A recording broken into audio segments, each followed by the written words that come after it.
आपकी इज्जतें महफूज हैं आज अल्लाह ताला के फजल से पंजाब के अंदर। मियाँ वाली के लिए आप रोज एक अच्छी खबर सुनेंगे। मियाँ वाली अब महरूम नहीं रहेगा। मियाँ वाली की सड़कें चमकेंगी, मियाँ वाली का शहर चमकेगा, मियाँ वाली के गांव चमकेंगे, मियाँ वाली वालों के घर चमकेंगे, मियाँ वाली वालों के दिल चमकेंगे। अब की बार किसी फ्रॉड को वोट ना देना। अल्लाह ताला आपका हामी और नासिर हो। मेरे साथ मिलके एक नारा लगा दो, नवाज शरीफ। लाहौर तक आवाज जानी चाहिए, नवाज शरीफ, शहबाज शरीफ। और एक नारे के साथ पूरे मियाँ वाली के दरो दीवार गूंजने चाहिए, पाकिस्तान। अल्लाह ताला आप सबका हामी और नासिर हो। मैं अली नूर नियाजी का शुक्रिया अदा करती हूँ, मैं आदिल अब्दुल्ला खान का शुक्रिया अदा करती हूँ, मैं शादी खैल साहब का शुक्रिया अदा करती हूँ, मैं सबका शुक्रिया अदा करती हूँ और आपका मियाँ वाली के अवाम का शुक्रिया अदा करती हूँ जिन्होंने मेरे सर पर इज्जत और प्यार की चादर डाली। मरियम नवाज ये कभी नहीं भूलेगी। अल्लाह ताला आपका हामी और नासिर हो। मियाँ वाली जिंदाबाद। इसको पिंडी घेन वंजो, इसको लाहौर घेन वंजो, इसको फैसलाबाद घेन वंजो। मरियम नवाज नवाज शरीफ की तरह दावा नहीं करती, काम करके दिखाती है अल्हम्दुलिल्लाह। मेनिया बहना, मेनिया धिया, मैं बहुत खुश थी, बहुत खुश थी। मुझे पता है आप लोग बहुत दूर दूर से आए हो और पैदल चल के आए हो। मैं जानती हूँ आपने मुझे अभी अब वो तराना लगाया हुआ था, मैं फुल्ला दी सेठ से जैसा जे घर मेरे तू आवे। आपने वाकई अपनी बहन के लिए, अपनी बेटी के लिए फूलों की सेठ सजाई है। दावा नहीं है, मरियम नवाज नवाज शरीफ की तरह दावा नहीं करती, काम करके दिखाती है अल्हम्दुलिल्लाह। तो मियाँ वाली वालों, मरियम ने सिर्फ मियाँ वाली से अपनी मोहब्बत का दावा नहीं किया। बताओ मियाँ वाली में ग्रीन बस आई कि नहीं आई? मियाँ वाली में सुथरा पंजाब मियाँ वाली की सड़कें साफ कर रहा है कि नहीं कर रहा? मियाँ वाली में दिल का अस्पताल बना है कि नहीं बना? मियाँ वाली में सड़कें बनी कि नहीं बनी? अभी आज मैं आपके अस्पताल में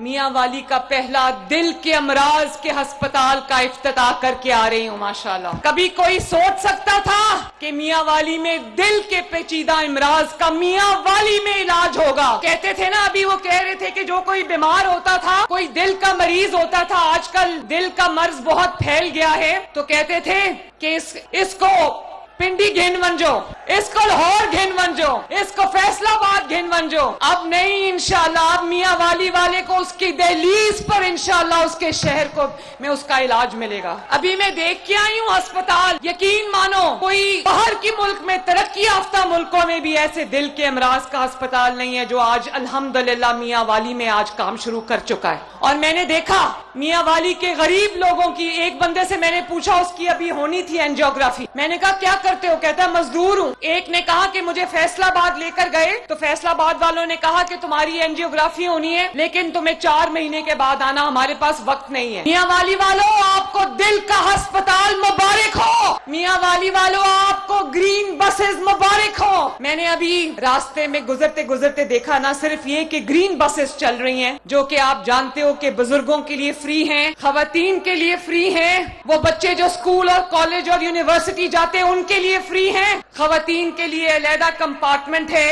वो महफूज तरीके से उस पर सफर कर सकती हैं, उनके लिए फ्री है।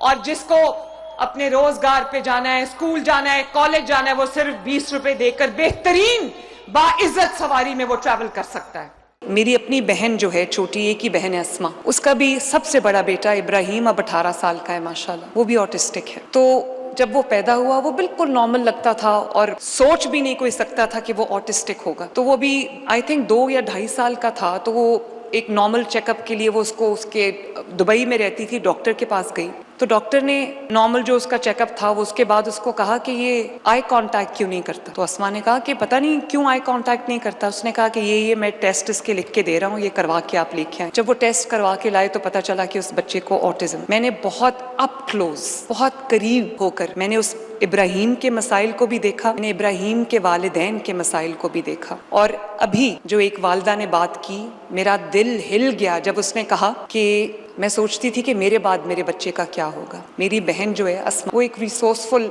इंसान है, उसको रिसोर्सेज की कमी नहीं है, लेकिन वो भी ये बात अक्सर कहती है कि मैं अपने बाकी 2 बच्चों के जो माशाल्लाह नॉर्मल हैं, मैं उनको ट्रेन कर रही हूँ ताकि कभी अगर मुझे कुछ हो तो इब्राहीम का ख्याल करने वाला कोई दुनिया में हो। तो मैंने सिर्फ किताबों में नहीं पढ़ा इस चीज़ के बारे में, ऑटिज़म के बारे में, मैंने अमली ज़िंदगी में इसका बहुत अप क्लोज इसको देखा है, मैंने इसको बहुत क्लोजली ऑब्जर्व किया है और मैं इसका हिस्सा भी हूँ। मैं ख़ुसूसी तौर पे उन वालिदैन के लिए जो स्पेशल अफराद के, स्पेशल बच्चों के वालिदैन, जिनको सिर्फ स्पेशल बच्चों के मसाइल का सामना नहीं है, उनको रोज़मर्रा के भी मसाइल का सामना है, जिन्होंने अपने रोज़ी रोटी को, अपने रोज़गार को भी देखना है, घर के कामों को भी देखना है और उनके पास कोई हेल्प नहीं है, उनके जो वसाइल हैं वो महदूद हैं, उनके रिसोर्सेज महदूद हैं। और बहुत सारे बच्चे ऐसे हैं, ऑटिज़म की बहुत इकसाम है, बहुत टाइप्स हैं ऑटिज़म की, माइल्ड से लेके मॉडरेट और मॉडरेट से लेके बहुत जो हाइपर हो जाता है। तो कई बार तो माँ बाप को पता ही नहीं चलता कि बच्चे को ऑटिज़म है, वो उनको उनका एक यूनिक उनका हिस्सा समझ के या उस बच्चे की तबीयत का हिस्सा समझ के उनको पता ही नहीं होता कि हमारे बच्चे को ऑटिज़म। मैं आपको अभी अपनी बहन की जो बहुत रिसोर्सफुल है उसकी मैंने आपको बताई कहानी, उसको नहीं पता था कि उसके बच्चे को ऑटिज़म। और आज थेरेपी के बाद वो बच्चा इब्राहीम जो है वो लिखना भी सीख गया है, वो बोलना भी, अपनी बात थोड़ी थोड़ी एक्सप्रेस करना सीख गया। कुछ भी हो तो वो लिख के बता देता है, उसको 3 लेटर वर्ड्स लिखने आते हैं, 4 लेटर वर्ड्स लिखने आते हैं, तो कम से कम वो अब थोड़ा बहुत एक्सप्रेस करने लगा है। जो थेरेपी है उससे बहुत फ़र्क पड़ता है, लेकिन थेरेपी के लिए माँ बाप कहाँ जाएं, फैमिलीज़ कहाँ जाएं? और जिनके पास वसाइल नहीं है वो उनके पास हल यही है कि या चारपाई से बच्चों को बांध दें या 4 दीवारी तक उनको एक कैद खाने में डाल दें, या फिर उनको गली मोहल्ले में, क्योंकि कई दफ़ा माँ बाप दोनों काम करते हैं, मजदूरी करते हैं, मेहनत करते हैं, अपनी ज़िंदगी की जो कारोबार है उसको चलाते हैं, तो उनके पास मुलाजिम नहीं है या उनके पास कोई हेल्प नहीं है कि वो उनके बच्चों को गार्ड करे। तो कई दफ़ा मैंने देखा है कि उन बच्चों को गली और मोहल्ले में वो बच्चे इस तरह फिर रहे होते हैं कि देख के कभी कभी ख्याल आता है कि काश इनके लिए भी कोई फैसिलिटी बनी हो। तो मैं ये समझती हूँ कि ये जो माँ बाप हैं इनका हौसला चट्टान की तरह है, ये रोज़ एक मुश्किल को अपने सामने देखते हैं, डील करते हैं उसके साथ, उस चैलेंज से निमटते हैं। तो मैं आज अगर रियासत ने इन माँओं का थोड़ा सा बोझ बांटा है तो मुझसे ज़्यादा आज इस कमरे में कोई खुश नहीं है।